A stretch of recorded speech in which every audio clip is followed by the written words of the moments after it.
Ustedes han escuchado de IP. IP significa Internet Protocol y al mismo tiempo una dirección IP es una serie de números que identifica un computador. Lo que probablemente no saben es que sus computadores tienen múltiples direcciones IP. Está la IP que nos identifica en la red de Internet, donde nos conectamos a la red global del planeta. Pero también hay una IP que nos identifica en nuestra red local.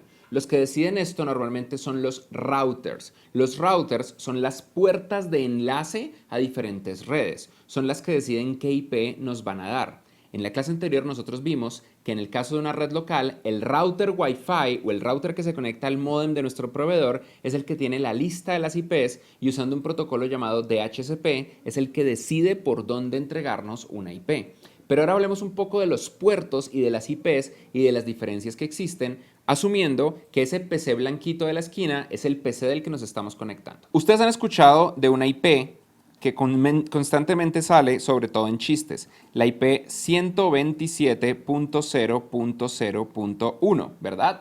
Esa IP también tiene un nombre de dominio. Esa IP la conocen como el localhost. Esa es la IP local. Esta IP siempre apunta a nuestro propio computador. Si yo cambio de computador y empiezo a usar este laptop y escribo 127.0.0.1, también tengo esta misma IP. Y estoy apuntándole al laptop. Y si yo tengo el teléfono y en mi teléfono, en el navegador del teléfono, abro 127.0.0.1, estoy abriendo el teléfono, porque 127.0.0.1 es una IP que eternamente va a apuntarme a mí mismo. Es una IP que constantemente va a apuntar a mi propio computador. Y eso es lo que quiero que ustedes nunca olviden. Las IPs 127.0.0.1 siempre me apuntan a mí. Pero en ocasiones necesitamos también una IP de nuestra red local. Eso implica que mi laptop va a tener una IP de lo que llaman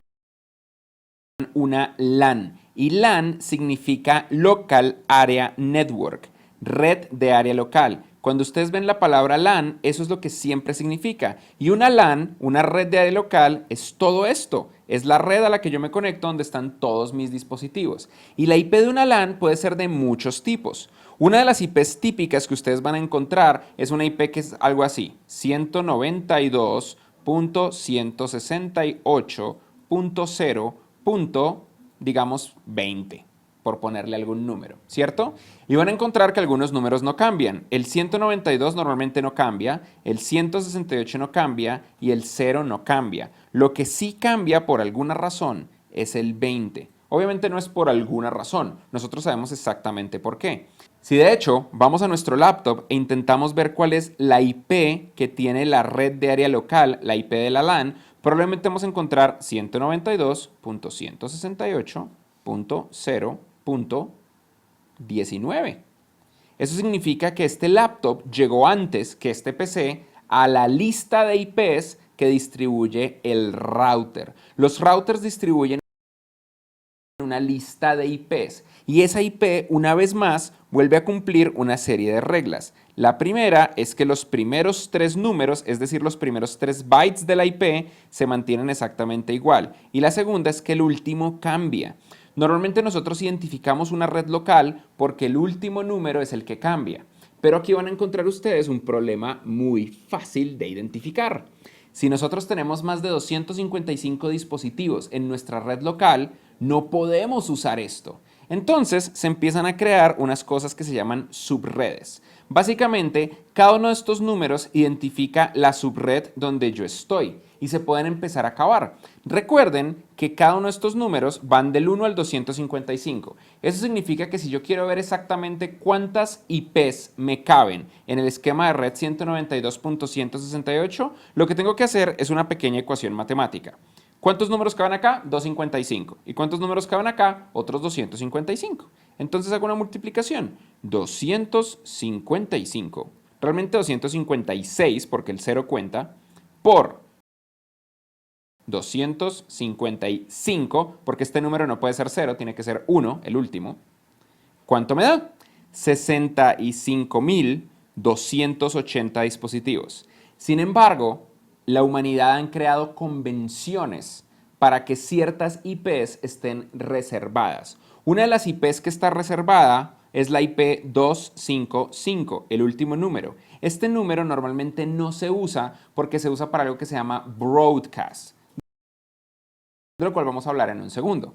Entonces, la ecuación correcta no es esta. La ecuación correcta es multiplicar 255 números por 255 números, que da 65.025.000 dispositivos que pueden estar cuando tomamos solamente dos esquemas de red.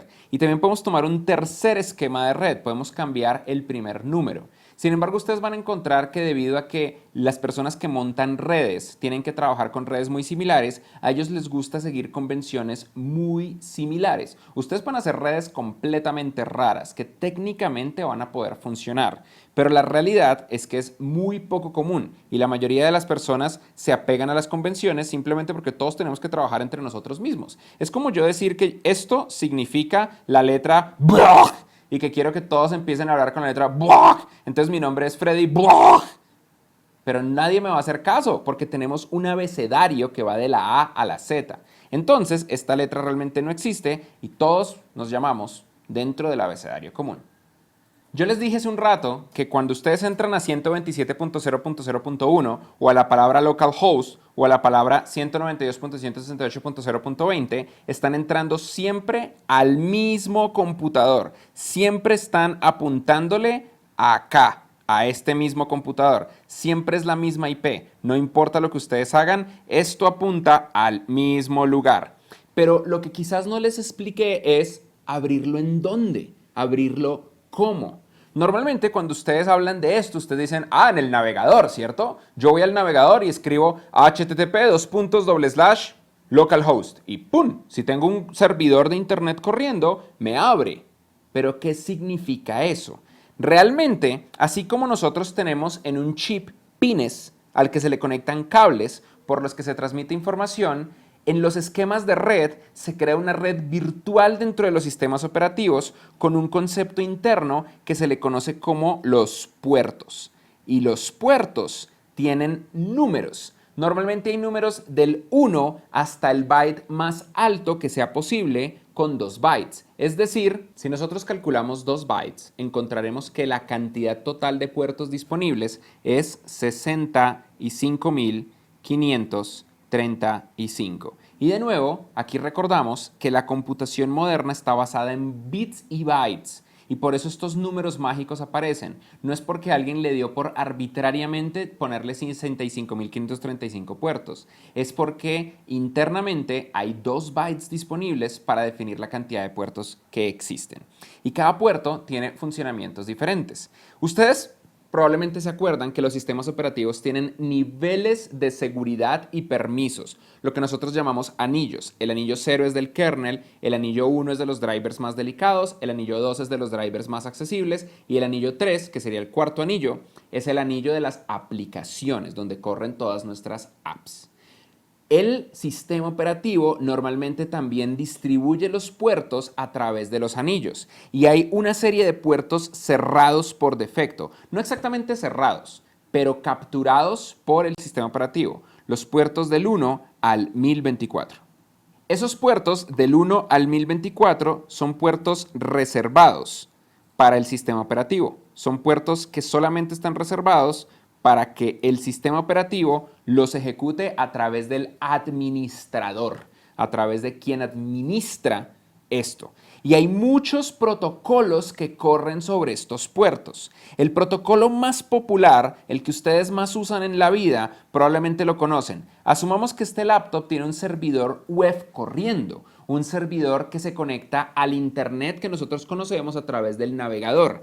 Eso se conoce como el protocolo HTTP o Hypertext Transfer Protocol y su puerto es el puerto 80.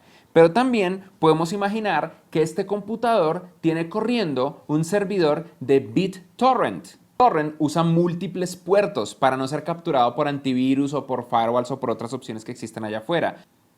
Los puertos que usa BitTorrent van del 6881 hasta el 6889. Sin embargo, si ustedes tienen un tracker de BitTorrent corriendo en sus laptops, es decir, si ustedes están enviando y traqueando los torrents, hay un protocolo especial y un puerto especial. Otro PC de nuestra red puede conectarse a Internet de manera segura y cifrada por un protocolo conocido como HTTPS o HTTP seguro, del que hablamos brevemente en la primera clase. Este protocolo no funciona por el puerto 80, en cambio usa un puerto un poquito más alto, el puerto 443, y por ahí es por donde se va a conectar. También, si imaginamos que yo quiero conectarme a este computador que tengo acá a través de una consola segura, lo más probable es que yo use un protocolo que se conecta como SSH o Secure Shell.